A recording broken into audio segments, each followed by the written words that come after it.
going on, everyone?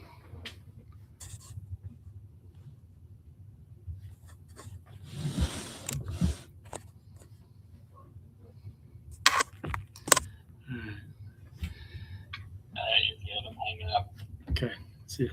All right, well, welcome to our first live broadcast from YouTube. Really excited to do this. So please bear with us. This is our first time. We're just beekeepers. Technology should be a strong suit, but let's see. Just make sure things are working out the way they should. While we're waiting, we still got a few minutes.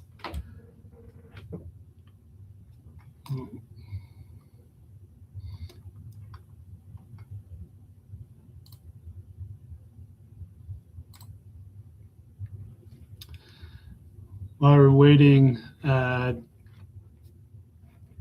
just in the comments, just write down, just comment where you're from. It's always cool to see where everybody's coming from and where they're at.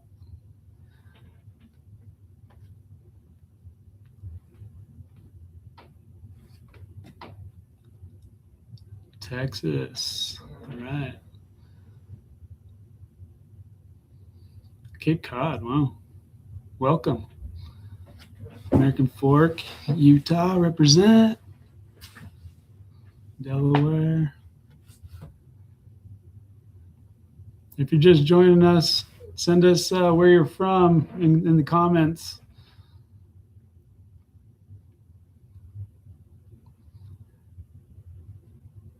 Hey, Clip. Wisconsin, Logan, Montana.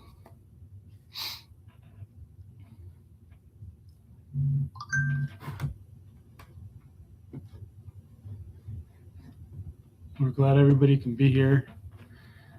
It's kind of a long time coming. We've been wanting to do this for a while, and now we're here. Also, just wondering, give me a thumbs up if any of you guys are give me a number one if you're first year beekeepers. Thumbs up if you're interested,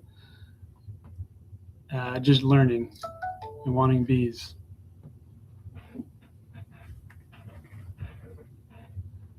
Nice.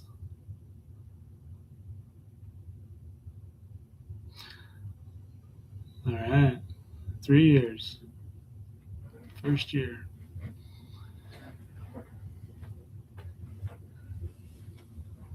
What's up, bud?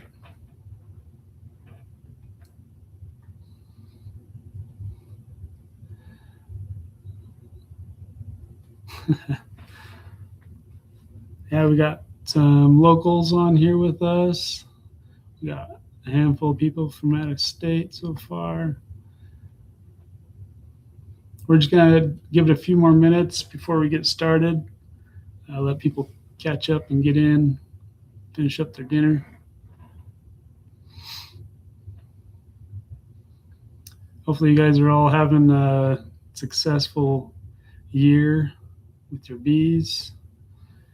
It's getting really hot out there.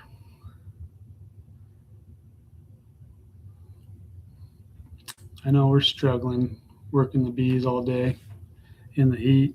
Here in Utah, we're getting up in the hundreds. It's really dry. It's so hot.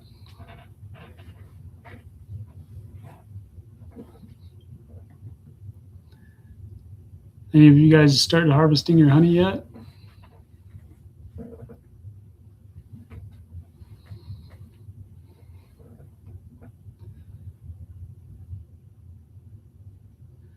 Yeah, we just started. I think we're gonna maybe start pulling some of our honey in the next week or two.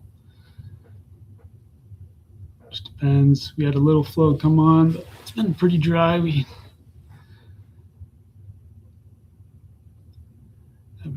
I've been needing to feed a little bit more than I normally do.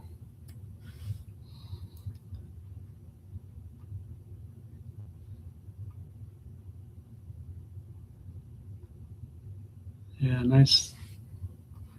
180 pounds. Dang.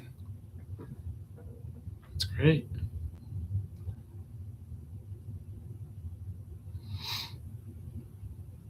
It's gonna be probably some tasting honey.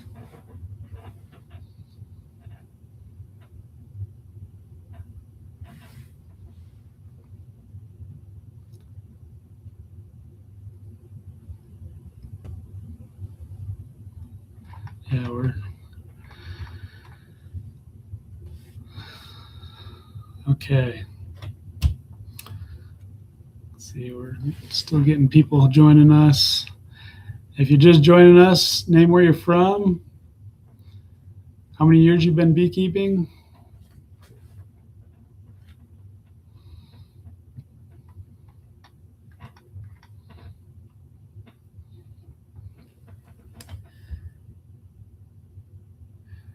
For all you guys know, anybody joining in on this, join in with us today at the top of the comments.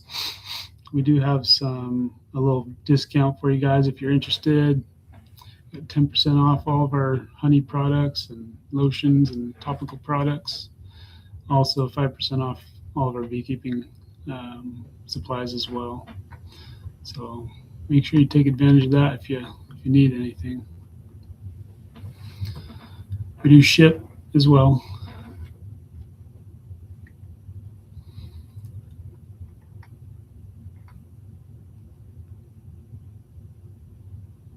Yeah, definitely got to get the ventilated jacket on. You got to get some airflow, otherwise you're just like a crock pot. You're just cooking inside.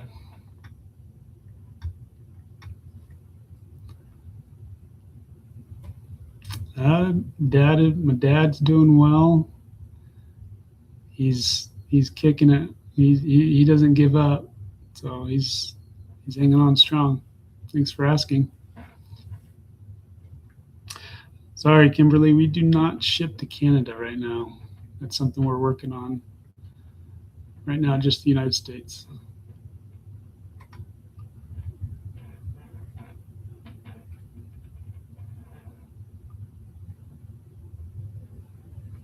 Six years and thriving.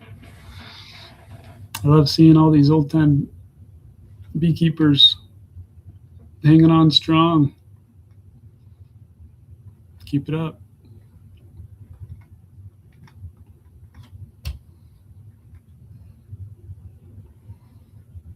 Okay, we'll give it just a couple more minutes and we'll get started here.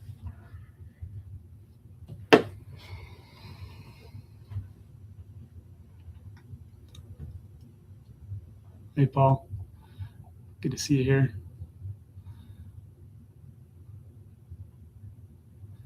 Cedar City, Lance. I lived in Cedar City for a couple of years. Always wanted to go back. Pretty city.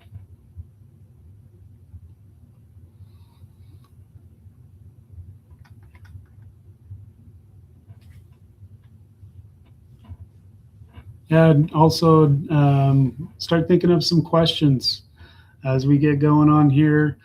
There's a lot to cover, but in a short amount of time. So I'm kind of limited on what I'm talking about today. We're definitely going to have some more of these in the future that will cover broader topics. But for now, for what we're covering, just start thinking of questions. We'll have a little Q&A at the end where you guys can ask me whatever you want, and have some fun with that.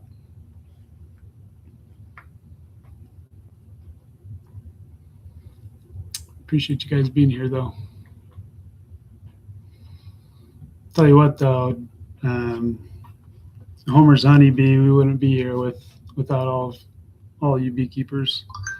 You make it possible for us, so I appreciate you. It's always nice to get to know a lot of you over the years.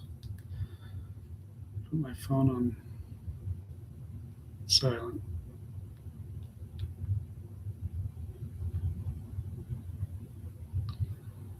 Okay.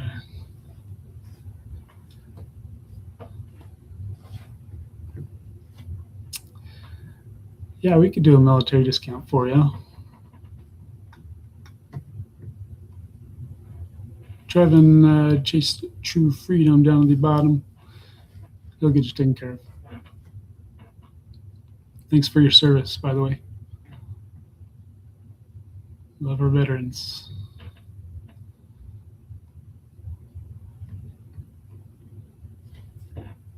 Okay.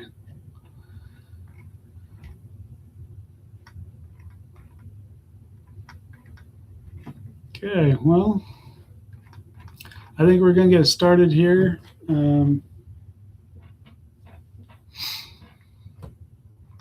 See if I can get this, share my screen.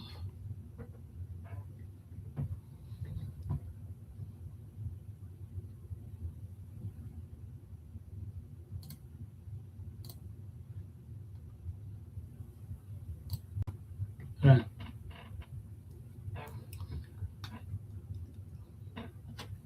Thanks, Tiffany. All right, guys. Today we're going to do just kind of a brief training on beginner fundamentals, just basics. This is kind of an intro into what we want to really do in the future. Not only just give you some guidance, but give you information, things that will not only benefit you, but help you understand your bees and understand what your bees are trying to do, so that you can be a successful beekeeper. Right? That's what we're all here for. We want you to be successful. We want you to have a good time and have a good experience. But the more that you can learn and grow and from your bees, the better off you are moving forward, getting into bees. And if you don't have bees yet, and you're just looking into them and want to get started, this is a great starting point for you. We're going to kind of just give you a rundown of what's needed as a beekeeper, what to expect, some basic principles and fundamentals to get you started in the right direction. It's a fun journey, as a lot of these people, beekeepers, probably can attest to. But it's also a hard one and challenging at times, and sometimes it can be frustrating. So with that, let's get started. So here's a few things that we're going to go over. We want there's four principles that we like to kind of focus on, and this can apply to anybody wherever you are in the world. These principles are it's important to know these principles, and how you apply these principles into your beekeeping, in your apiary, in your operation, is up to you. There's so many different ways to keep bees. There's not one right way, but there is a way that works. And so it might be my way, it might be another beekeeper's way. You're going to find your own way, but there's these 4 areas of focus, from hive management, the viruses and diseases, nutrition, the queen health.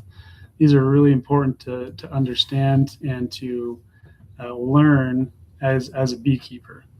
If we miss one of these areas, your hive is going to struggle.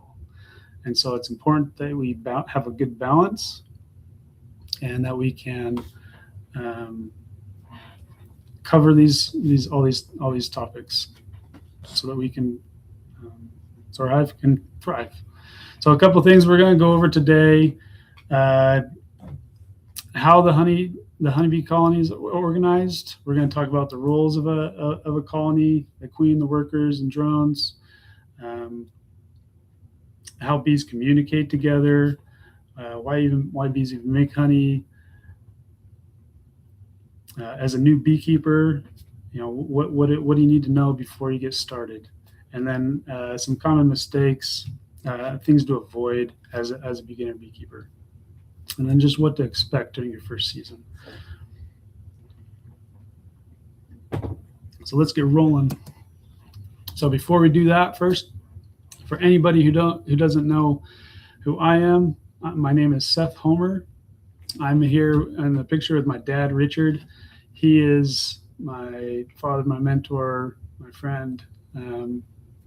He is who got us started as just a backyard beekeeper, interested in bees. He noticed the absence of bees in his garden and in his fruit trees, and he's taken a course on gardening and overheard some whisperings of honeybees and keeping a hive, and he had no idea you could keep bees, and so that was really cool. So that's how he got started, and it all just took off from there, growing his hives and splitting them every year, and he got up to 50 colonies and got to a point where he wanted to expand, but he was to the age where he didn't want to take that on, and so that's when I came in, and I got my hands sticky. We got into it. I loved bees. I loved, obviously, being outdoors is one of my favorite things.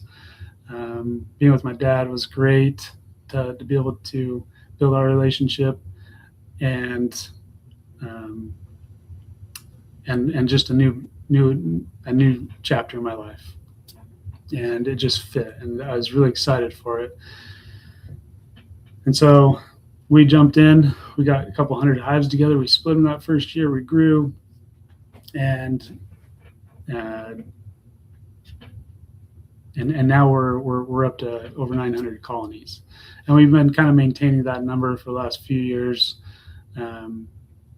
You tend to find that bees can you can easily outgrow yourself, but the bees can definitely humble you to bring it back down to a level that you can manage. And that's where we're at right now. So from the beginning, my dad's always been a teacher, a person who he loves learning, and we found it as a great opportunity. At the time, there wasn't a lot of videos on YouTube. It was just beekeeping on YouTube was just kind of starting, and so finding people interested in bees and putting videos out, he found out that they didn't know they knew just as much as he did at the time, and so it kind of became his mission to teach and to try to help people understand what he knew, and from our experiences and from where we've come and grown, we've just developed this love for teaching, and we want to educate others, and we have a lot of experience in failures and the ups and downs in beekeeping, and we want to share that with you, and we want you to be successful, and that's why we're here, to help build your confidence, help you have healthy, sustainable colonies, and to provide you with those resources. So for those who you don't know, a colony of bees is considered a superorganism. If you don't know what an organism is, or a superorganism, it's collectively together, the bees work together as one unit to survive. You can't take one bee and you can't make a hive off of one bee.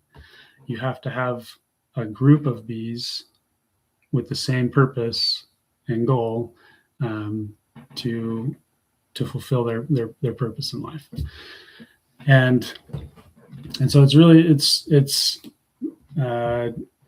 really fascinating the different castes of bees we're going to talk about, the 3 castes of bees: the queen, the worker, the drone, and their duties and jobs. It's everybody's got a purpose. Everybody's got something. Depending on the age that they're at, they will have a different purpose in their life to serve the hive, for the benefit of the hive. And so the whole colony survives or they don't. And everything depends on balance. You can't have all the bees going out to forage. You can't have all the bees, just tending to to the brood. Everybody's got their responsibilities at different times, and we got to have a good balance of those bees. And some of you might know what it looks like not to have that balance in the hive, where we might have a queenless hive, or and we have no brood to take care of. Well, they're all foraging, and anyways, it's important that we have everything's just working together, and we'll discuss that in a little more detail. So we'll start off with the queen. A queen bee, she has one purpose in life, and that is to lay eggs. There's a big misconception that the queen is in charge. She's the boss. She tells the bees what to do. Well, that is not true. The queen is a servant to the hive. There's actually a group of bees that will kind of direct her, guide her to what to do. They'll feed her and take care of her, and she's what keeps the hive together. She's the glue, and she releases a pheromone in the hive, and that pheromone spreads as she walks around. She leaves a trail of the pheromone. The bees touch it and they pass it around. By feeding her, that pheromone gets passed as well to the bees. And so as she's in the hive, her pheromone disperses, and that's what keeps the hive intact. As we find out that when the bees actually start, when the queen is absent from the hive, well, that's when that pheromone starts to dissipate and gets weaker. And that's when the bees realize something's up. We need to, they can't find her. They can't find that pheromone, and they'll start to make a new one. So that's what triggers that. The queen will lay, 15 to 2,000 eggs a day. I mean, if you compare that, you think about, a chicken. A chicken lays 1 egg a day. Well, the queen is just, that's all she does. She's designed for it, and so it's really important that she is a healthy queen that doesn't have those hiccups that sometimes we find.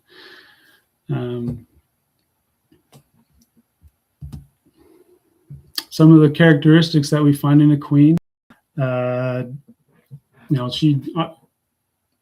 she has a longer abdomen.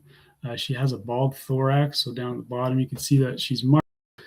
It makes it easier to find. We mark all of our queens when we sell our bees. It makes it easier for new beekeepers to spot her out. And that's makes it fun to be able to see her when you do see her. And sometimes she can be hard to find. There's a lot of bees to look into a hive, and she can blend right in. But that bald thorax and the larger abdomen kind of help give that visual assistance. As you can see, she's always surrounded by attendant bees. They're grooming her. They're taking care of her. They're feeding her. When she's laying an egg, that bottom right picture, she's laying an egg right there, and she'll just have bees while she's sitting there doing her thing. So they'll come up and they'll feed her and take care of her, and that's important that they have that chemistry with her. When she is, there's obviously only one in the hive. She, when she goes out, when she hatches from her queen cell, she'll go out and she'll mate with 10 to 20 different drones, and that'll be the only time she'll mate in her life, and that will last her lifetime. And usually, one of the only times she'll fly in her life is during her mating flight. She'll fly and she'll swarm, but she will. Those will be the only times that you'll find her leaving the hive. Let's see. How can you tell how old the queen is? Really quick. So you can't unless you mark the queen. Every year there's a color code with the for queens, and they're color coded for the year.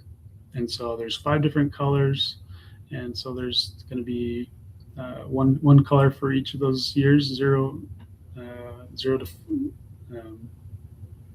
1, 2, 3, 4, 5, and then well, I can't think right now. Anyways, so there's color coded for the year, and so that way you know how old she is. She's not going to live past 5 years. I don't rarely see past 3 years. So that's the only way, unless you're really vigilant and doing inspections, and you know that your queen, if they raise a new queen,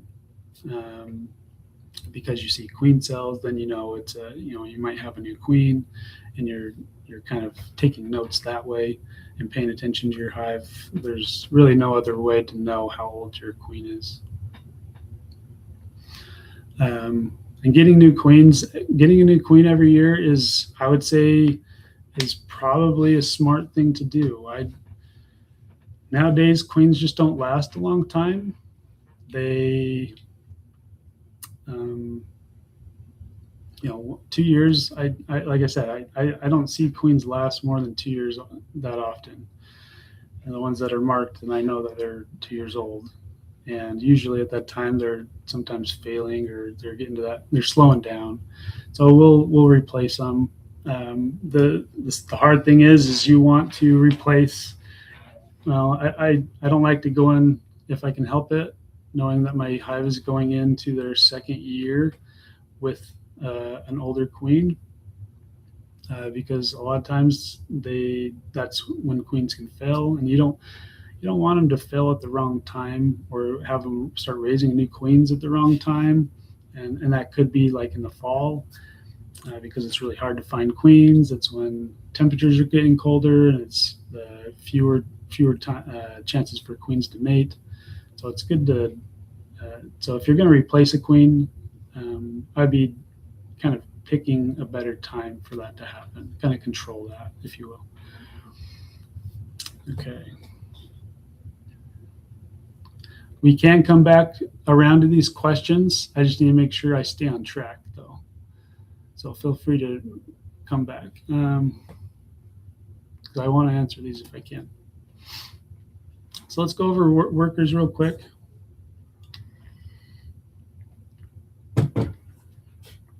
So this is the workforce of the colony. This is what drives the bees to mate. The success of the hive. This is what, without the worker bees, obviously we don't have a hive. So this is the lifeblood of the hive. All the worker bees are female, and you're going to be over 95% of the bees, 98% of the bees are going to be workers. They have a number of tasks to do. I was going through, and there's like, if you really knock it all down to number, there's like 60 different lists or tasks that the bees do if you break it down.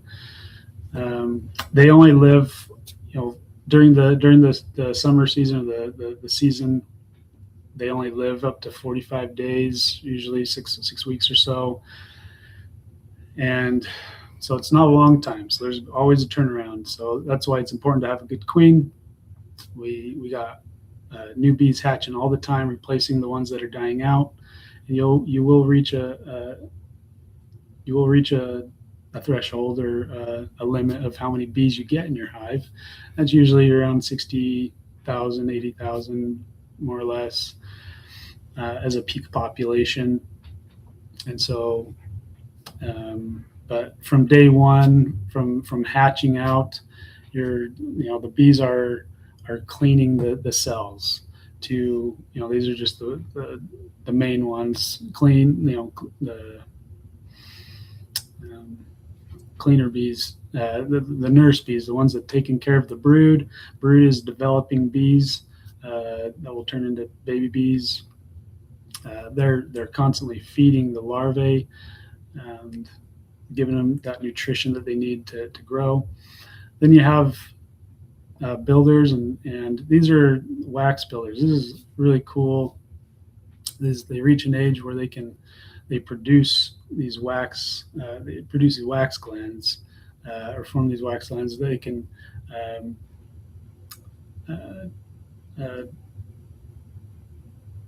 basically create wax and where it comes out of their abdomen, and they secrete this wax that they can take and form into the comb that's in the hive, where they can put food and they can raise bees. And then we have the older bees. They reach an age where they become guard bees or forager bees, and these are the defenders of the hive. These are the older bees. They're the grumpier bees. They're coming down to the end of their life, and they've worked hard, and now they're going out and collecting the food for the hive and taking care of the hive. Like I said before, there's many jobs or careers, I guess you could say, right? And these are just some pictures for some of you who haven't seen out of a hive or what they're doing. They're taking care of the bees. They're these little wax. I don't know if you see my cursor or not. These are the wax that's coming out of the abdomen, from the bee, and they can form, and they'll form the comb from the hive. And they're just so, bees just amaze me. They're just so organized. I don't know if maybe it's because they're female and they just get it. I don't know. My room's always a mess, but everything is just in order, and it just shows that there's got to be a higher power that designed these little bugs.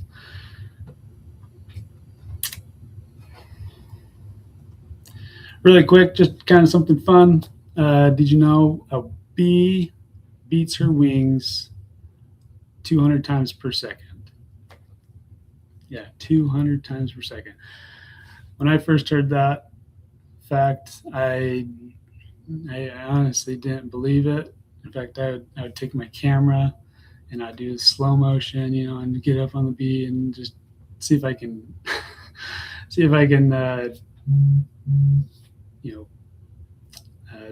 just what's the word? I just wanted to bust that. I wanted to be right, but I wasn't, apparently. It just baffles me they can beat their wings so fast, and that's why you get the buzz. And they do a lot of things with their wings. They can create heat with their wing muscles.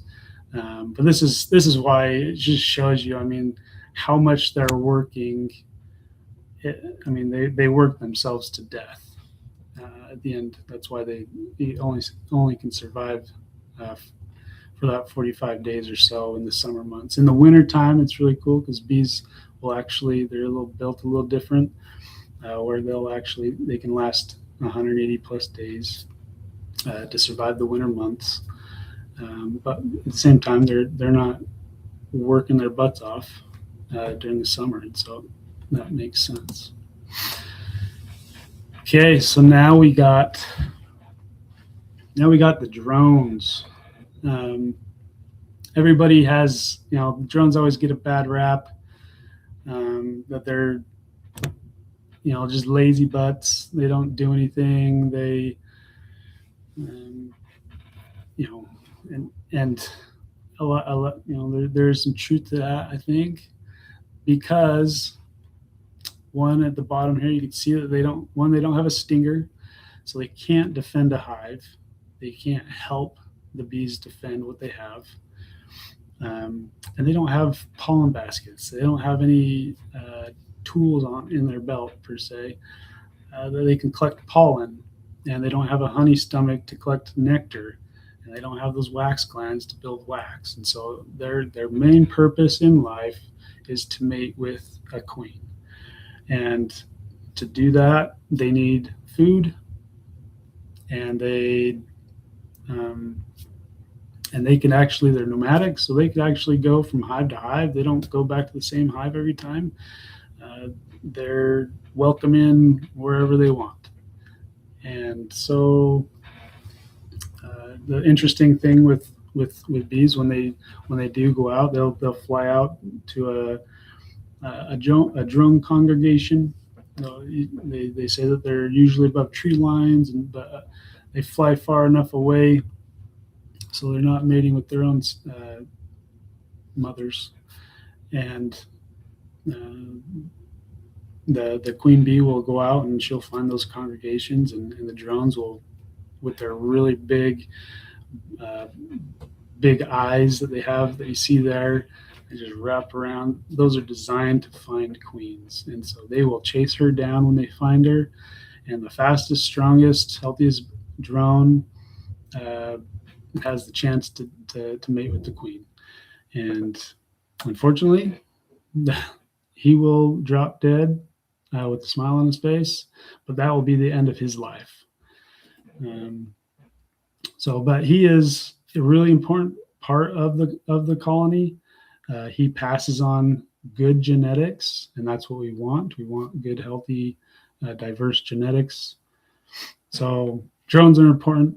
Yes, they don't do anything else, but they have their purpose. And in fact, they, at the end of the year, as we get closer into fall, because they can't defend the hive, they can't gather pollen, they can't take care of bees, they can't nurse. The worker bees will actually start pulling them out and dragging them out of the hive to kick them out, because they're just another mouth to feed, and they have to save those resources for themselves for that long winter. So they kick them out, and they'll just end up making new ones in the springtime when it's time. So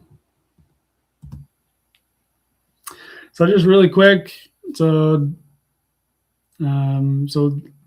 again, the bees all have their own purpose. Everybody's got a task, and this kind of just shows you briefly just how long the bees live, and how much we have in the hive. Really cool. Let's see. Can a bee colony survive the summer without drone bees? Yes, they can. There's no need. Again, the bees don't offer anything, but other than to provide those genetics that your hive has, that your queen's providing, to maybe another queen that's out looking for to mate and receive those good genetics for their own hive. So it's good that we have drones. You want drones in your hive. A lot of drones is not ideal, and so I usually, if I have a frame that's just chock full of drones, I'll honestly just scrape most of that off, because they'll build them in there, and usually there's little patches or on the bottom somewhere. But if they have occupied a whole frame of drones, then I'll either scrape them or I'll let them hatch, but I'll put that frame out towards the outside where they'll eventually use it as a honey frame and just store honey in there. So, okay. So how bees communicate. So these are kind of really fascinating and fun. We kind of talked about already with the queen, with her pheromones. Pheromones are just a big thing inside of a hive. There's so many smells that the bees can put off and produce, and the bees can receive that, and they smell through their antennae, and so they can pick up all sorts of things. And there's pheromones that not just the queen pheromone, which is by touch. She doesn't have a smell. I mean, there is a smell, but it's not enough to hold the hive down from creating a queen. That's by touch and passing food. But bees they have like the bottom picture on the right, they put off Nasonoff.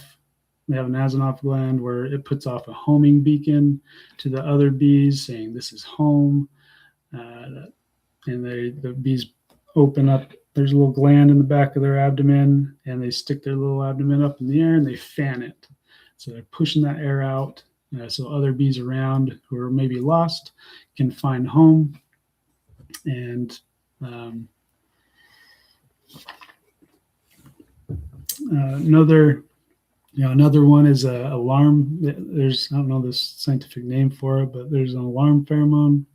So when you actually, like for example, when you open up a beehive, if I don't know if any of you could put in the comments thumbs up if you've ever smelt this, but where you open up a hive and you smell bananas. It really is a thing. You smell bananas. It just smells like candy bananas. That is their pheromone they put off, letting the other bees know that, hey, intruder, there's danger. So it's kind of a call to arms. And so that's why we use smoke, is to mask that pheromone that the bees put off. So when we open up our hive, we can give them a little bit of smoke, and it kind of clears out that pheromone, masks it out. Another one was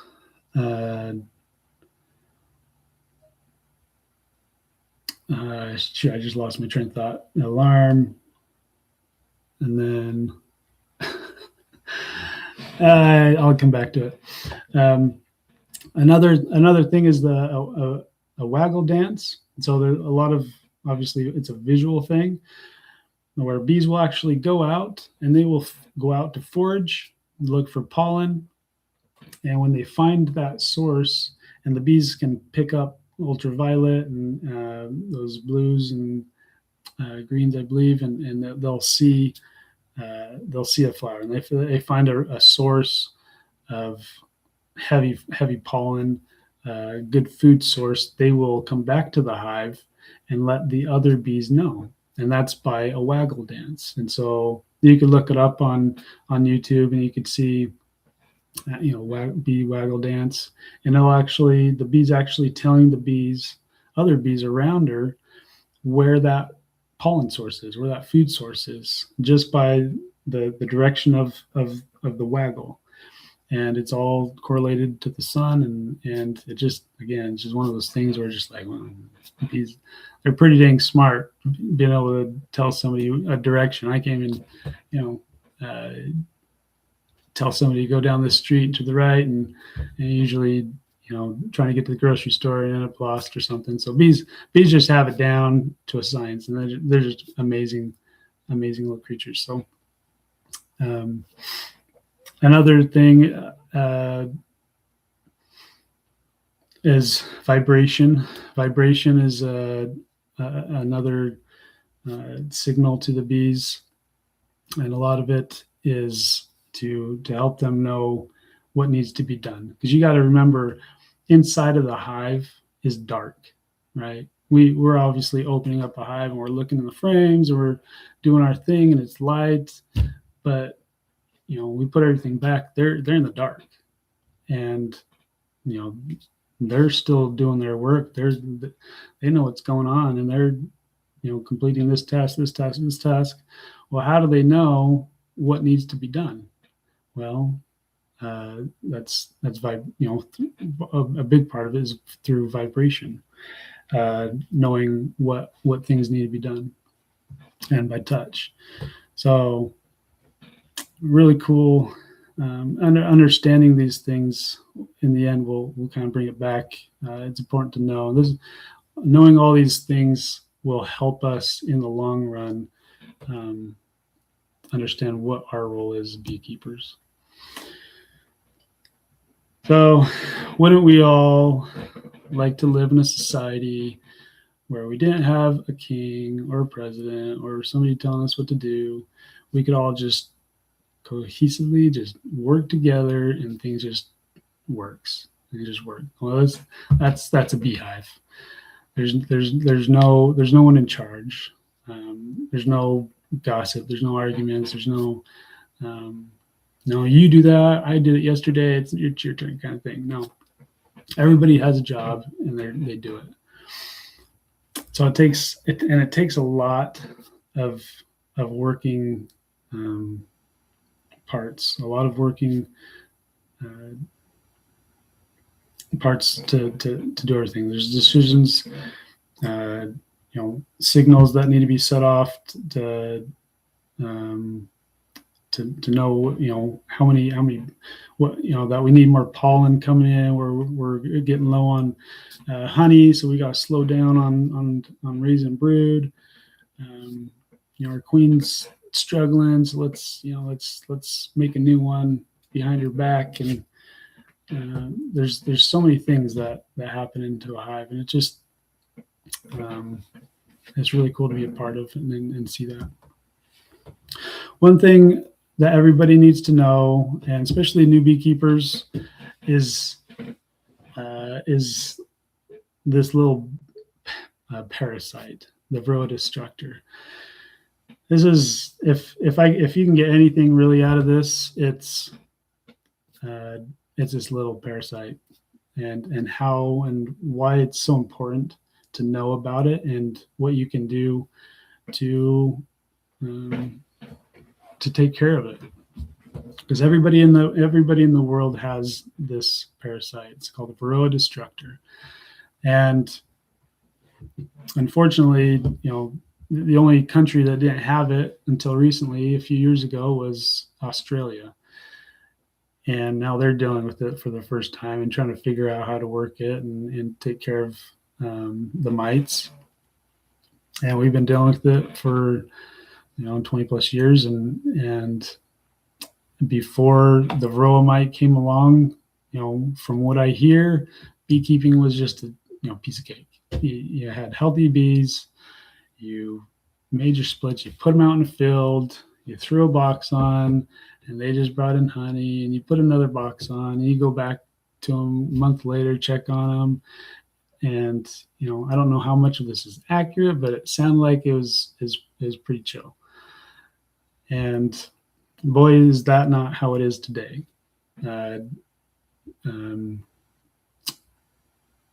Mites, they vector diseases, viruses into the hive, and in turn make it sometimes a really big challenge to keep bees alive. And unfortunately, they can't survive more than a couple of years with the varroa mite if they're not being taken care of. So there might be some, and that's something that they're working on, is selective breeding and trying to create bees that are more hygienic and can deal with the mites.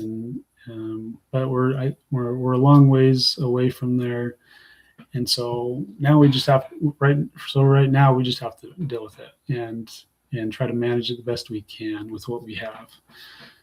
So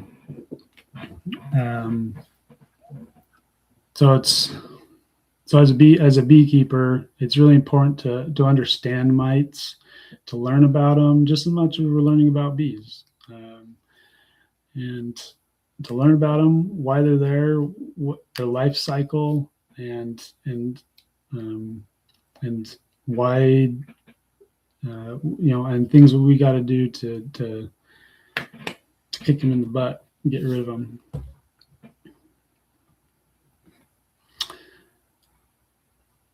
If we don't, again, if we don't treat the bees, they'll end up with viruses, and the bees can survive with mites in the hive. It's a matter of how large of an infestation in the hive we have, and can the hive withstand them and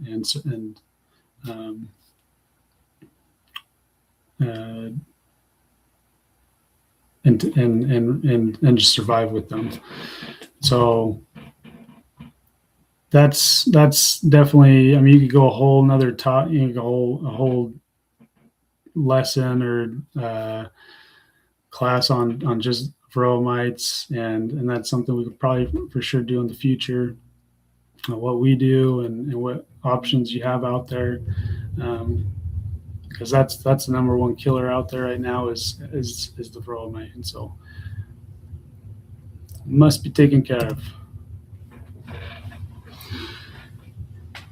So everybody,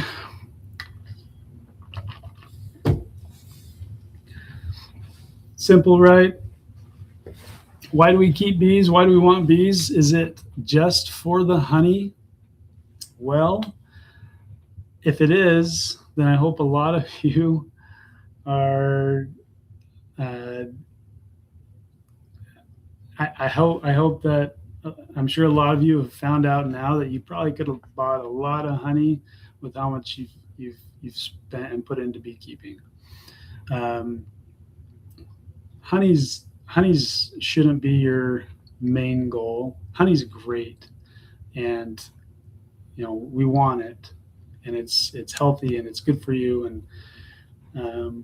but that shouldn't be our main goal.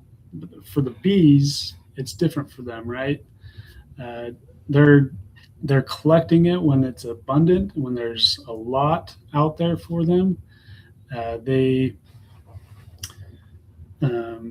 Their main purpose is to collect it so they have it for winter, and they're doing that from coming right out of spring or right out of winter. They're preparing for winter again, and so they're building up their hive, they're collecting nectar, and eventually they will should have enough for winter. Now bees obviously over collect. They collect more than what they actually need and will consume for the winter months, and that is why we can actually take it from them, and is because they're collecting more than what they need. So, but we want to make sure when we take it, they have enough, or that we're making sure that we give some back so that they can make it through those long cold winter months. Beauty with honey is it doesn't spoil. It's one of those foods, magical foods that just are just perfect, because there's just the right amount of water inside of the honey, that it doesn't ferment, and the bees know that, so they'll collect it, bring it back to the hive, and when they do that, it's really watery. And I don't know if any of you've when there's a honey flow coming in and you're pulling out a honey frame and you actually tilt it down and you see all that nectar kind of fall out of the frame, that's really fresh nectar. And if you've ever tried it, obviously it's not as sweet because it's watered down, and so they actually have to bring in a lot of it. And the bees inside, one of the jobs that they have is to fan the air, remove the air, to remove the water content from that nectar, and it will basically dry it out to a percentage of water that's usually 18 or below, 18% water, or below. Here in Utah, we actually get pretty dry honey. The bees, our bees probably don't even have to fan it. It probably just sits in the hive and it's ready to go. But usually the honey that we've tasted or tested, and you can test the water content with a refractometer, and it shows you how much water's in that. And I mean, I've had honey that was down to, I think, 14-15%. I mean, it was thick. It was like taffy almost. And so it wouldn't even extract out of in the centrifuge. It was just stuck in there. So, but that won't spoil. It'll last a long time. So so the bees are collecting this so that when they don't have those resources available, that's what they'll use is the honey. And right now, if a lot of you might be in the same boat, like for us, it's really hot right now, and there's the nectar flow for the most part has kind of stopped. And so now's when the bees will actually use that honey that they've collected and start consuming that. And so if you want your honey supers, if make sure you check. Sometimes we've had yards where, in fact, our last year was our first year up in the High Uinta Mountains, and their food sources kind of dried up, and we didn't realize that's how quick it was going to stop. And by the time we got back around to check our bees, they'd already started consuming a bunch of the honey up in the honey supers. And so, remove your supers when you need them before they eat it all gone. But that comes down to if they need help, you got to help them. That might mean feeding them too. So, but that's why we want the bees to have enough honey for them, so they can sustain themselves through the winter months. Another, did you know a bee can collect in her lifetime, that 45-day period, she only collects 1/12 of a teaspoon of honey. That's just minuscule. So you just imagine how many bees it takes to fill up that honey super that you have on right now. A lot of hardworking bees.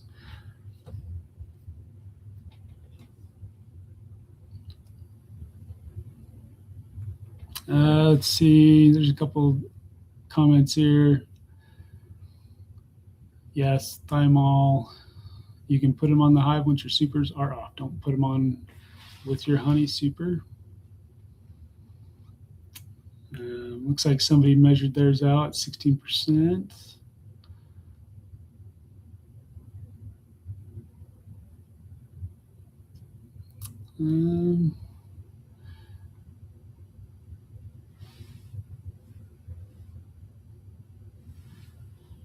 So it looks like, okay.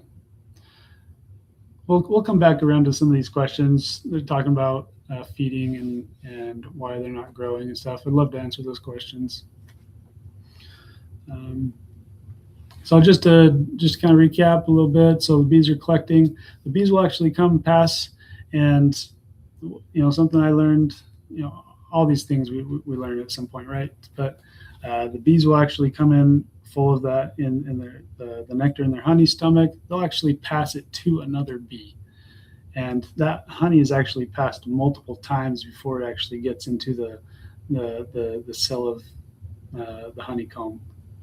And that's how the enzymes and vertase is added into the honey, is by those bees passing it through each other until it gets into the hive. Then they'll fan to dehydrate that honey down, and then once it reaches that 18% or less, they'll cap it off with the wax capping, and then it's sealed there and ready to be eaten whenever they need it. Okay, so really quick, this is what we got going on. Getting started for new beekeepers. Hive equipment. You need protective gear. Obviously, you got your bees. And a couple of these other things over here. A water source isn't, I mean, you want to provide them water, absolutely. Another thing that I would recommend is become a member of a local beekeeping club. It's super helpful. A lot of them, at least here in Utah, we have monthly meetings where you can, visit with other beekeepers, share your problems and your difficulties or your successes, and also just learn from other beekeepers and speakers and events that they have going on. Great thing to do if you can get a mentor, somebody who's been a beekeeper for a little bit and who has a good foundation of beekeeping and has been successful. Those are the mentors that you would like to have with you, if possible, and somebody you can kind of fall back on a little bit. And obviously just a basic knowledge, and this comes with experience and just getting into your hive and getting involved in the clubs and stuff, and just knowing how to do an inspection. And obviously there's videos, and we have videos coming out and trainings as well that you can look up. Obviously, check with your local laws and ordinances. Make sure you're if there was an issue, you're covered. You're not the worst thing to happen, obviously, is if you have bees and you're not meeting the local law or ordinances that are given, then they're going to have to make you correct them, and sometimes that might be taking your hive away. I don't know. So just it's worth checking it out. So basic hive equipment. So this is just a rundown of the hive, what you need to purchase before you get your bees, so you're prepared for them. You have it all set up, ready to go. You got your inner cover, your hive set up, your top, your brood box. Your brood box is going to be on the next slide. It'll show you two, but your brood box is going to be your first and second box, and that's the brood boxes is where the bees will grow and overwinter in and raise the brood. That's their space, right? And that's what we'll overwinter our hives in. But we'll start with one box to start. We want to not give them too much space, but enough that single box will be plenty for them to grow. They don't have to. It doesn't stress them out because remember there's only so many bees when you start a colony, and we want to make sure that those bees can take care of all the jobs that we talked about, all those jobs within that small space. If we give them too much space, well, now they have all those bees that have to do all those jobs in even more space. And so it stretches them thin, especially in the spring when we still have kind of those cold spells, that fluctuation of temperatures. We don't want them to have to stress and try to figure out how to keep a hive warm in two boxes. And so we can find them down to one and get them started that way. Then as they grow and build out, usually around 80%, once they've occupied 80% of those frames, then we'll add another box and we'll let them build up into that. So that's kind of the configuration. And then anything over two brood boxes is considered a super or a honey super. And that's the extra honey that we can pull off from the bees. So entrance reducers, that's an entrance that we can obviously reduce down to a size that the bees can defend. Again, they're a small colony, so we don't want to start them with a large entrance because that will, potentially invite robbers and other bees that can come in and steal and rob them out. So we want to reduce them down to small entrance, and also creates a smaller airflow so they don't have, so there's less draft into the hive. And then we have our bottom board. A hive needs to sit on the bottom, and then we have a hive stand. And I'd recommend using a hive stand. We want to keep, it's best to keep the hive off of the off of the ground, 10 to 12 inches. It gives the, keeps little pests away, raccoons, not really raccoons, but skunks. So you're keeping it off the ground. The bees are a little more protected that way. And also, you don't want easy access for ants and, water or whatever it is. So it's good to keep them up. We have on this left side, we have a feeder.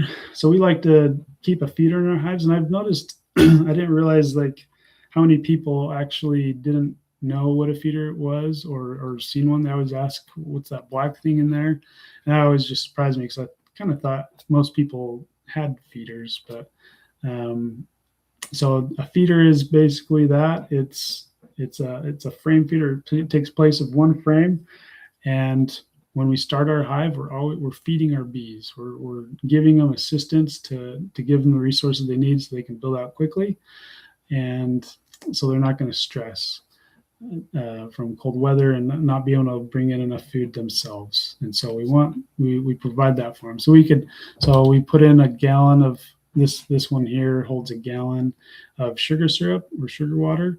And you just dump it in those holes and it fills up that reservoir, and the bees have access inside the hive that they can get to it and use that sugar to build wax and to make food themselves to feed the bees. And so there's different feeders. There's top feeders. You don't have to use this one. This is just one we like and I keep it in there all year round. And just use it when I need it. So it's there, and use it when I need it. I could just fill it up. Taking it out and putting it back in later. Usually now you have an extra frame that has honey or brood, and well, what do you do with that? So I just keep it in there and use it that way.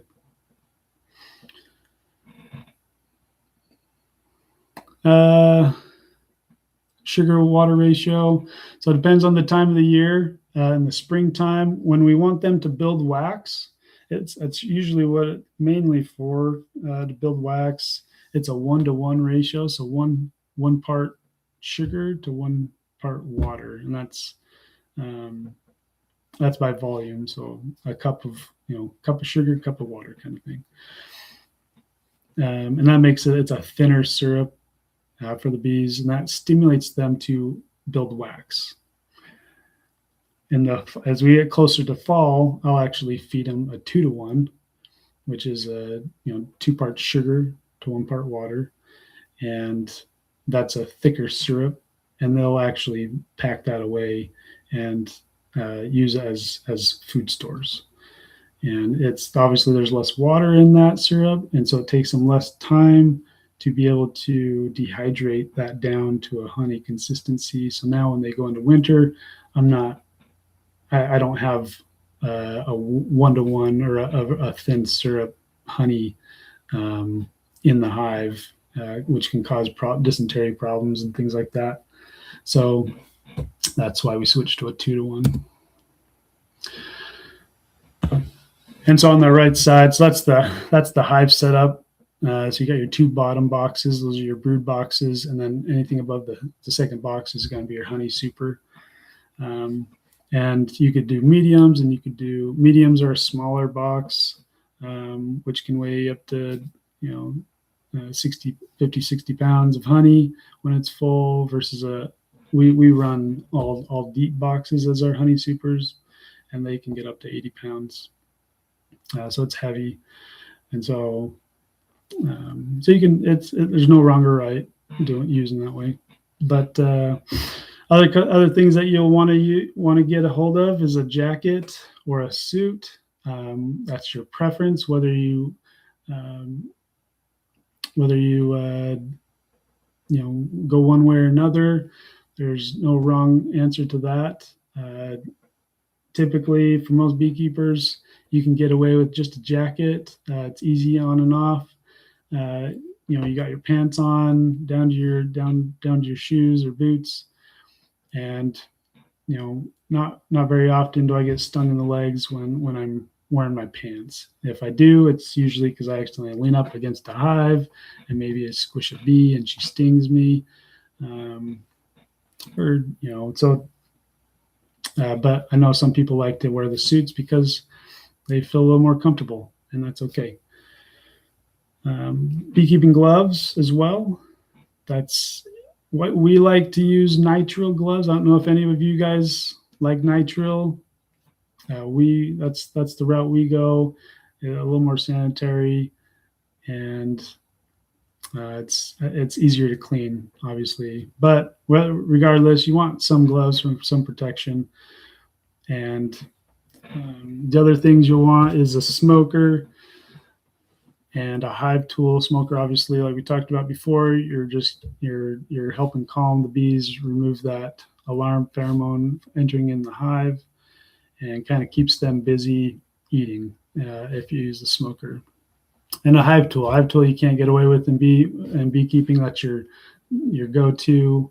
The bees will basically glue boxes down together and the frames together, and so you got to use your hive tool to be able to get into your hive and to manipulate frames and to do your inspections. So the other thing I'm going to recommend is a mite test kit. I think everybody should get in the habit of testing for mites to know their mite loads, to know how many mites you have in your hive. So that way, if you need to treat sooner than later. You wouldn't know that unless you tested. So pick yourself one up and get in the habit and learn how to do it. It's not hard. We do have a video on how to do it that you can find on our website. But that's a really important step in beekeeping. So these are the bare minimum essentials to get started. There's a lot of different gizmos and gadgets, and you can kind of get lost in everything that you need. But this is the standard. This is kind of the essentials that you need. So don't get too crazy your first year. So starting your year with bees, you have two different options. You have a bee package, and that is 3 pounds of bees and a mated queen, and that's it. So take that and you basically dump them or shake them, or there's a couple different ways to introduce them into your new hive. But that's what you do. We do have a video on how to install both of these as well, so check those out. But the other option we have is a nucleus, or nuke for short.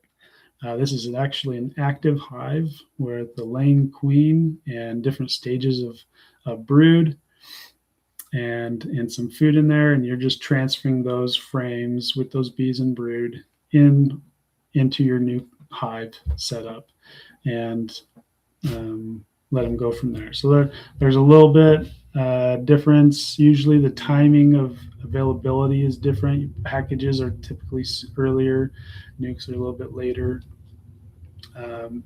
I've found that they're really, by the time that we hit June, the hive isn't that far off from each other, and I've got plenty of honey off of our packages as I have our nukes, and so you can't go wrong either way.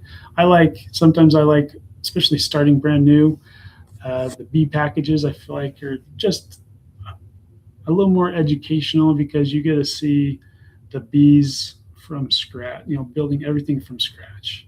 They're starting brand new, so you get to see that beautiful comb that they get to build out, and then you get to see that queen start laying her eggs, and those eggs just pop on those frames. So it's really fun to see that progression stage where the nuke is already kind of set and already done that part.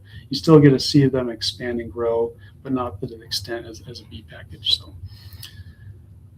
So just make sure you don't forget the bees, and a lot of times you have to get them ordered in advance early. So make sure you get on a bee list, have them ordered in advance. Another did you know honeybees vote? Well, they do. Not like we do with punch cards and everything, but in fact, when a hive swarms, is really cool. When a hive swarms and that queen with half of those bees land, find a place to land temporarily, they'll start sending out scout bees, and those scout bees will start looking for a new home for themselves, for their colony.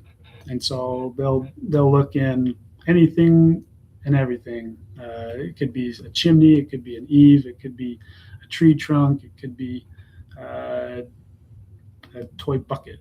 I mean, anything. But what the bees will then do is, based off of the sizing that they are finding, they prefer a specific size for them to dwell in, and they'll come back to their little bivouac hive, the little cluster of bees, and they will basically give a report and say, hey, I got this place over here. This is awesome. It's looking good. And then this other scout bee will come and be like, oh, I got this place. This is way better.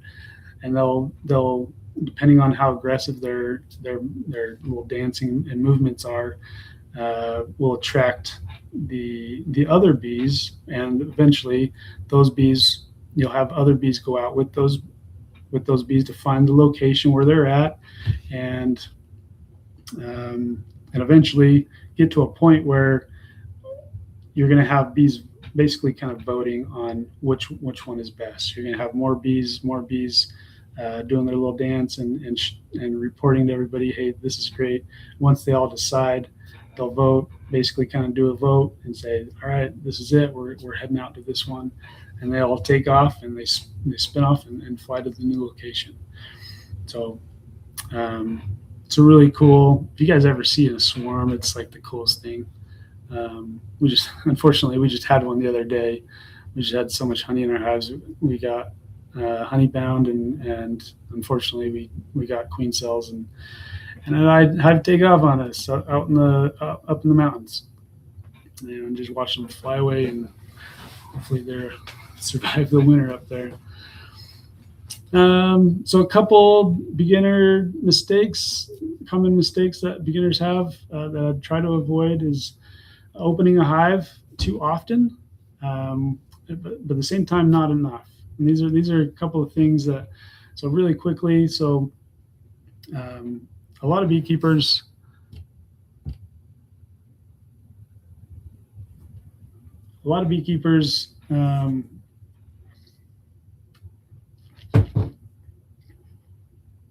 in the early stages, when you install your bees, you want to get in your hive and check out what they're doing. Make sure they're successful, they're growing.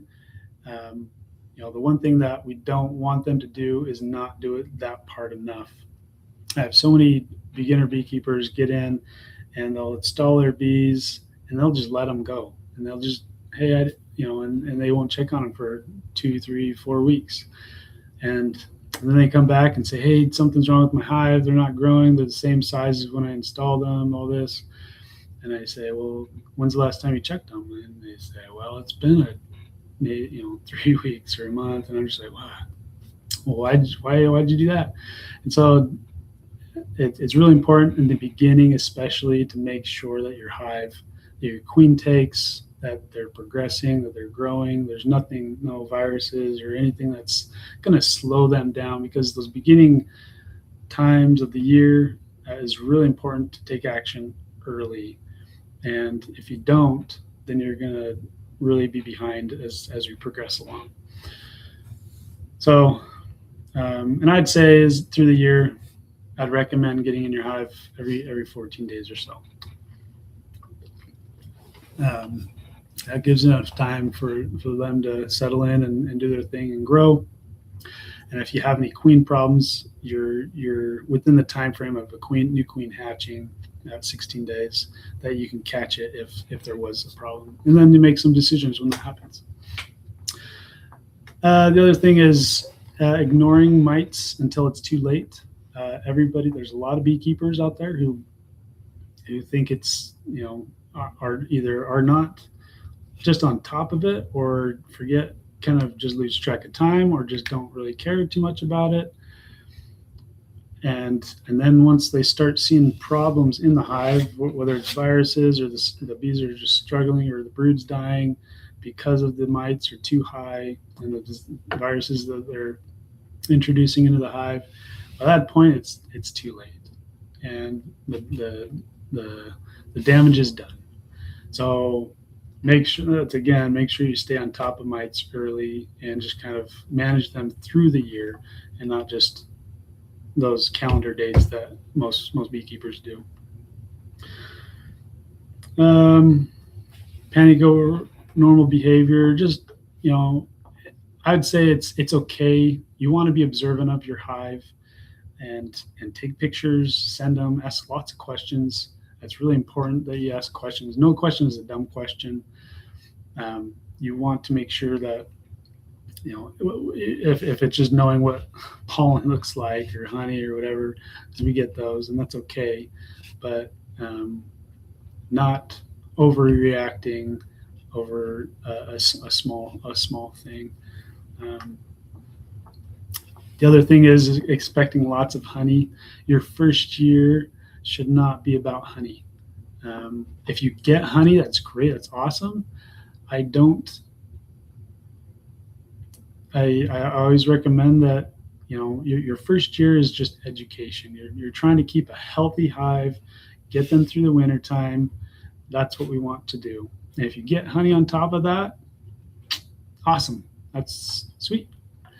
But that shouldn't be our focus as a new beekeeper. A lot of times you're just not going to get honey, and that's okay. That doesn't mean you failed that year. That just means the timing was off, and it wasn't. You didn't get the everything lined up where it should have been. The last thing is just educating yourself. Watch lots of videos, read books, ask lots of questions, talk to other beekeepers. Don't think you know it all. I don't know it all. I'm always learning. I'm always asking other beekeepers questions and what they're doing and how, I'm trying to find ways to be more efficient, improve my methods. And so don't get stuck thinking you know it and this is the only way to do it, because it's not. But make sure you're not just sitting there just doing the inspections, going through the motions without actually learning what's going on, what's happening in the hive, and figuring things out. Because that's where honestly beekeeping is fun. It's trying to figure things out, and if there's a problem, let's figure it out, and not wait thinking it's going to figure itself out, because it doesn't. So again, just what to expect your first season. Spring is a time for buildup. They're going to build up fast, so be prepared for it, especially if you're managing in a way that allows them to build fast. For example, feeding. They will build and grow quickly, so make sure you have your equipment on hand. You have a plan in place ahead of time, so you're not just reacting to the situation. Again, like we talked about, I just set aside days in your month to do your inspections. The longer you go without doing your inspections, the chance of your hive going backwards, and it might not. You might just be totally fine if not doing anything at all, but you don't know. And at the times that you think you're good are the times that it usually isn't. So again, little to no honey harvest is normal for a first-year beekeeper. Don't expect much. If you do get something, then that's just cherry on top. And then, first month, mostly education. It's not production month. We're not just there splitting hives, just throwing supers on.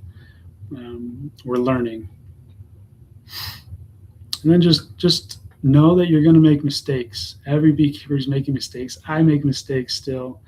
That's just part of beekeeping, and that's part of the process. And that's the quicker you can understand that it's okay to choose to do this, and if it's not right, learn from it and do something different the next time. Or and that's how we grow. That's how we build our confidence and our learning in beekeeping. So just whatever we do, learn from it, learn from your mistakes, learn from other people's mistakes, and that's what we try to teach.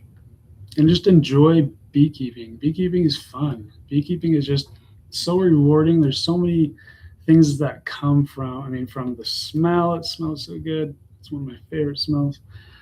Just putting your face into a hive, from the honey to just seeing the bees grow, and just talking with other beekeepers. Everything about it is just enjoyable and rewarding, but at the same time can be frustrating and challenging too. So, but don't let that get you down. Always don't give up. I would say,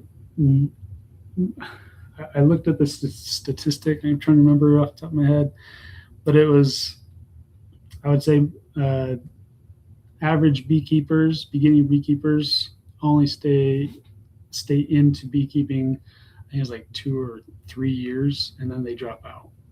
And that's usually because they get frustrated, they can't figure it out, they're not learning, or they just don't get it. But that all just comes with wanting it and really doing your part to figure it out. So.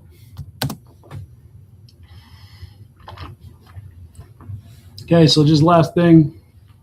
So again, just understanding the colony as a whole is really important. Knowing why bees do what just helps you make sense of it all. Why the bees are doing this. Why am I trying to do this when the bees are doing this? It's important to know what they're doing, and so that we can just assist them in what they want to do. We're not trying to control them, we're supporting them. And so it's really important to be a good steward, and that means being observant and understanding what they need when they need it, and helping them and giving it to them. Because it's, bees are, they're not native here, and they're considered domestic, or they're livestock, and that means that we have to sometimes intervene to help them out and give them what they need. So don't rush your first year. Right now, for us, beekeeping is just like, what time is it? What day is it?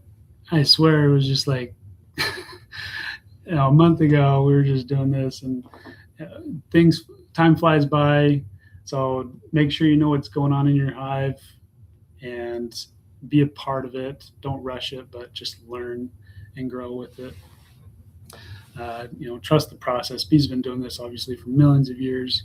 We just know a little bit about the bees and what they're capable of, and there's always new studies about things that are coming out with the bee, the venom, the royal jelly, everything. And so there's so much, and such a cool thing to be a part of, and to be kind of one with nature in a way. And so don't just keep bees. Make sure you learn and understand them. So that's my presentation, guys. I hope you enjoyed. I'm sorry it was a little longer than I was planning on. Let me know right now if you have questions, and we'll hurry and just do a Q&A. If you need to take off, feel free to zip. Otherwise, hang around and we'll answer some questions.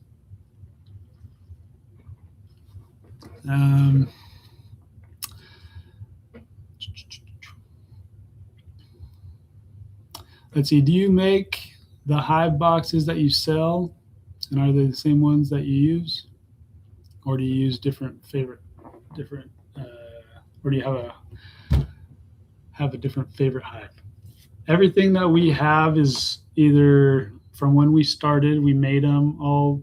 We didn't cut them, but we built them ourselves. We assembled them, glued them, painted them, and then we got to a point where we just didn't have the time and capacity to keep doing that with where we've grown to. So we actually had them shipped to us already assembled, painted, but we do use those exact same boxes in our apiaries, and that's what we use today. So favorite hives, we have been using the Hive IQ. It's been a pretty cool hive to get into and try out the whole thermal dynamics of it all. It's pretty fascinating if you want to check out that. But as far as what we use, we just use the wooden hives that we sell. I was told to get 2 so you can tell the difference. So 2 hives so you can tell the difference. City rules bound me to 2, which stinks, but still cool to see this operate differently. Yeah, so that's a big thing. Having 2 separate hives, so instead of just buying 1 hive as a starting beekeeper, or most newer beekeepers, having 2 hives. A lot of times, unfortunately, every hive's not going to be the same. It's not going to be all. They're always different. So if you have 1 hive that's struggling and one's doing really well, you have a comparison, and so you something's up with the weaker hive, and I can kind of figure that out. If you only had 1 hive and it was a weak hive, well, as a new beekeeper, you wouldn't know the difference. And so it has its benefits to have 2 hives. Obviously, it's double the cost, the investment, all that. But if it's something that it can definitely help you see and visually see those differences. And along with not only that, but it's really cool because you can actually, from a really strong hive, you can take some of those resources like brood frames, and you can take those resources or food frames, and you can take them and put them in the weak hive, and you can boost up that weaker hive. And so you have the advantage of sharing resources to bolster and strengthen each other. So it has its benefits. Let's see. Your hive. Let's see. Your hive just hasn't grown. Not sure why. I've fed quite a bit, treated for mites. So there's kind of a lot of questions there. Are they still in 1 box? Are you seeing brood? Is your queen present? I would say if your hive isn't growing and you're feeding them, you probably have a queen problem, or maybe some virus in your hive, which can cause a hive to kind of slow down and kind of they don't function the way that they normally are as a healthy hive. So I would probably look there. I would look at your queen. Is she laying well? If she's spotty, you might need to replace her. The other thing too is making sure they have enough space. Move the food frames out. Make sure there's enough space in the middle for a queen to lay. So there's a lot of questions. I was gonna say, if you could always Thora Jewel 15011 or 151. If you want to reach out to us, you can call us, email us, text us. Our information is on our website. We could help you out, kind of ask you a few more questions. Calls usually easier. We could help you with that. Biggest things to look for during each inspection, and what things are red flags? Good question. I usually, when you get into do your inspections, I always go in with a goal. What's your purpose for the inspection? You don't want to just willy-nilly hey, I just want to see this, what's going on. Have a reason, but also just be, your antennas are up, right? You're trying to search and visually see things. So what I'm looking for is, 1, I want to look for brood. I want to make sure that queen is present in the hive. And that doesn't mean I'm looking for the queen and I'm digging for her, because a lot of times, if the more I dig and dig and dig, the higher the chances of me killing the queen. So I will, I'm pulling my one frame out, give myself some space. Then I can kind of pull one frame at a time, put it back, pull one frame, put it back. And I'm just looking for eggs. If I see eggs in the hive, then the queen has been there within 3 days. She's present in the hive laying the last 3 days. That's good enough for me to know that, hey, I don't need to look for her now, right? She's there. And so now I'm looking for brood health. I'm looking at the larvae. I'm making sure they're white and pearly white and they're wet.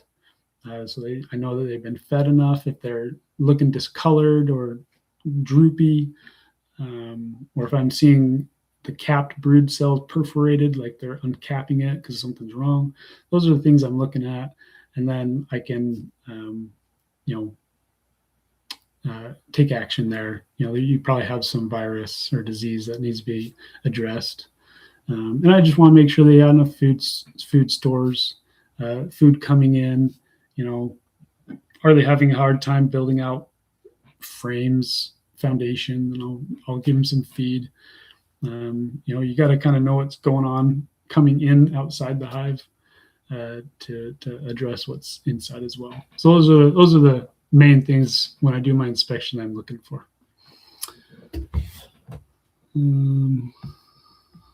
Let's get my mouse here.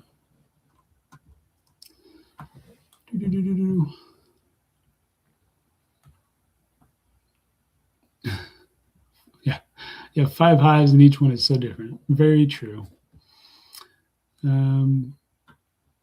How long does it take someone to go from absolute beginner to somewhat competent? I would say, as a backyard beekeeper, that's kind of a trickier question. I don't know. Any of you guys feel competent? I kind of jumped in when I got into this. I had, 200 and then 400 hives that we had to just, and so I had to learn really hard and fast. And as a backyard beekeeper, you're not getting into the hives as often as like I would. And so it's just going to take that time and experience and understanding before you feel that confidence and competent. So, I mean, I would say, 3 to 5 years maybe until you kind of get the hang of things and feel like you're getting it. But I would say, there's always something you're going to be learning and feeling like you're not very good at, because every year is different and every year throws you a curveball. And when you think you know it, then you don't. The bees humble you, and then you're starting back at square one. So don't be too hard on yourself. Don't give up anyway. But just know that there's a learning curve and it takes time. So that's what I would say. Replace the queen because of the queen. I'm not sure what that means. Sorry. When is the best time to harvest? We live at 7,000 feet and have a new hive. I like to honestly harvest around mid-August. I would say anywhere between mid-August and 1st of September. If you feel like you need to extract and pull your supers off earlier because your bees are just done, like there's nothing else coming in, and maybe they're starting to eat through it, then pull it off. I mean, you kind of have to make that determination on your own. But I would say, personally, I like to get it out by mid-August. It gives me a little bit of time to prepare to do my treatment, my mite treatments, to start doing my fall feeding. And so, but if So that you'll have to kind of play that by ear a little bit, but I'd say between middle of August to 1st of September. Is more activity in front of the hive normal this late in season? Yeah, it just depends. I mean, a lot of activity means there's probably a lot of food coming in. I mean, this time of year it's really hot. Bees are out collecting water. They're trying to keep the hive cool. So yeah, bees activity is normal this time of year. So I wouldn't be concerned about too much activity.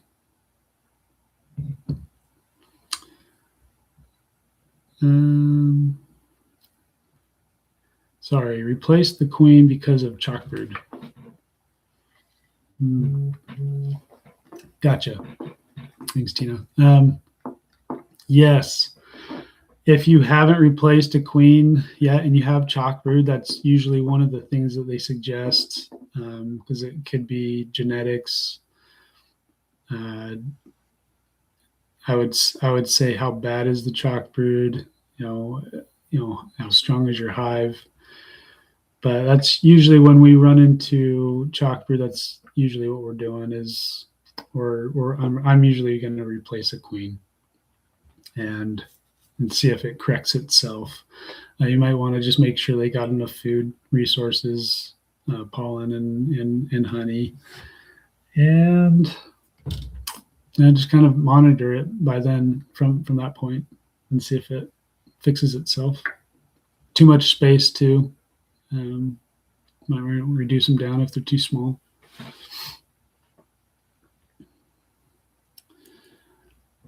Boom, boom, boom.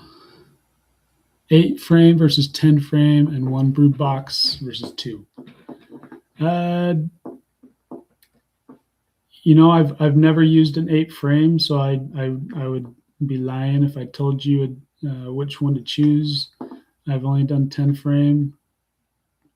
So benefits of an 8 frame, I think, are it's kind of a smaller space. Again, it's easier for the bees to maintain temperatures and things like that because it's smaller and they're not so spread out versus 10 frame. But standard is 10 frame. That's what we've always used, and it just works for us. As far as brood boxes, we do a 2 brood box system, and so I will obviously start with 1 box and let them grow up into 2 boxes, but I will keep them at 2 and overwinter them in 2 boxes. Single brood box for wintering, I think can be somewhat, maybe a little tricky. You got to make sure you time it right, make sure they got enough, because you want them to have a nice big brood nest to go into, or not brood nest. You want them to have a nice winter cluster before they go into winter. So you got to time it so the queen's got plenty of space to lay, but then you got to reduce them down into a single brood box, and then you got to somehow give them enough honey to last the winter time, which you can, but you got to feed them like crazy, so they just pack it away and get that in there. But I've only done 2 box system. That's just from people I've talked to and videos I've seen and stuff. That's my observations. I had a similar question earlier in the season. I think there's no doubt that they okay.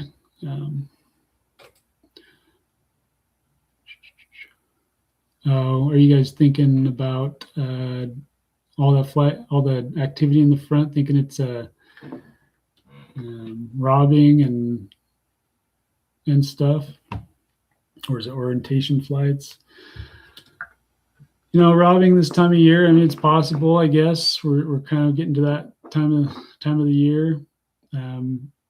Usually indicators is if I'm seeing hornets and wasps at the front entrance, then I will then I'll throw on an entrance reducer to get them so it reduces down the entrance so that they can defend themselves. I've never had a robbing problem when the entrance has been reduced, and you got a good good colony strength wise. So, but I would look on YouTube and look at robbing frenzies. You can definitely tell if it's being robbed out versus if it's not.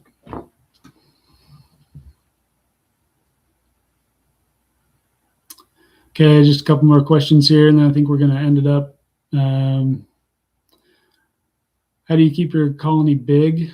Enough room for the queen to lay, enough resources for them, and not have them swarm for a good honey harvest? Well, that's giving. How do you keep your colony big enough? You gotta give them room. You gotta give them room to expand and grow. As your hive has grown from 1 box to 2 boxes, you're adding on boxes when they need it, and so they can expand their brood nest and give them space to put all the bee bodies somewhere, and not just be crowded in the bottom. And I think as long as you keep up with that, then it should keep your swarming down. And usually this time of year, you shouldn't be dealing with swarms. That's usually early, in the spring to early summer. So just making sure they got plenty of space, they got plenty of food to grow. All right, let's do one more.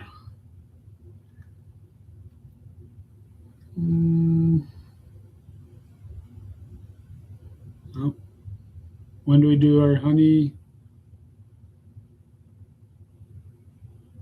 When do you do your honey harvest, summer harvest? We're gonna do ours right now.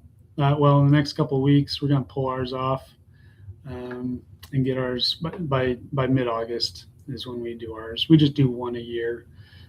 It's too hard to get around to them more than that, and so we just let them bring in what they can, get them all off mid-August, and start treating for mites and get them all ready to go for wintertime. Sweet. Thanks, guys, so much. I sure appreciate you all. This has been fun. We're going to be doing lots more of this with different topics and more in-depth conversation and trainings. And I think it's going to be fun and exciting, and we hope we're a part of it. So don't miss out. So make sure you subscribe to our YouTube. Make sure you follow us and hit that notification so you don't miss out on our future videos. Hopefully this was benefit to you guys, and we'll just keep plugging away and trying to make this a fun thing for everybody. Thanks, everybody. Appreciate it.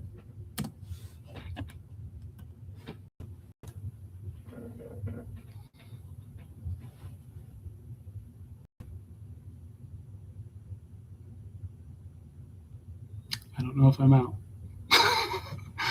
There it is, in stream. Peace.